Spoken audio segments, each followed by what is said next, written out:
Hi, I'm Joe Dante. This is Trailers from Hell.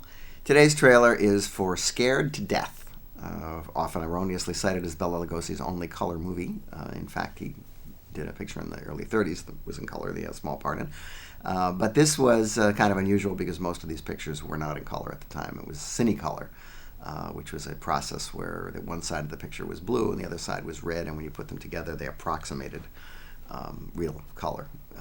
And the color on this actually isn't so bad. But anyway, it's kind of a guilty pleasure, accent on the guilt, and here's the trailer. By 1947, Bela Lugosi's career had slipped pretty badly. During the 40s, he'd been a star at Poverty Row Studios, Monogram, and PRC, and occasionally at his home studio, Universal. But a run of pictures like Spooks Run Wild and Zombies on Broadway weren't about to return him to the prestige that he enjoyed in the 30s. A year later, he'd star in his last studio picture, Abbott Costello Meet Frankenstein, but for now his star billing in this nonsensical indie production would have to suffice. Scared to Death is a stagey, one-set cheapie, most of whose budget seems to have gone to shooting in Cinecolor. It's narrated by the corpse of the heroine, a very unpleasant woman, on a slab at the morgue, which we cut back to at random, accompanied by one of the worst edited music cues ever. She's afraid her dead husband, who she betrayed to the Nazis, is back to terrify her via a recurring mask that everyone calls green, but thanks to Cinecolor's two-color process is actually blue. They're trying to destroy my mind, Mr. Lee.